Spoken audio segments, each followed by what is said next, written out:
يا هلا ومرحب بالقصيدة تكتب بالضيوف رحب مرحبا وحيا مرحبا بالاحباب الاهل والاقراب عالشحم والاطياب بعد الشاذليه حي من لفانا وشاركنا هنانا نهديكم غلانا من قلب ونيه طلي الجميله امي الكحيله يا البنت الاصيله كالقمر وضياه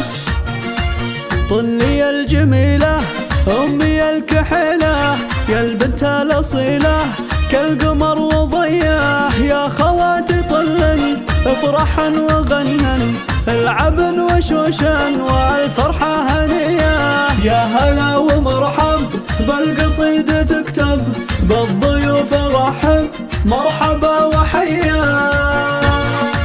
يا هلا ومرحب بالقصيدة تكتب بالضيوف رحب مرحبا وحيا مرحبا بالاحباب الاهل والاقراب عالشحم والاطياب بعد الشاذليه حي من لفانا وشاركنا هنانا نهديكم غلانا من قلب ونيه طلي الجميله امي الكحيله يا البنت الاصيله كالقمر وضياه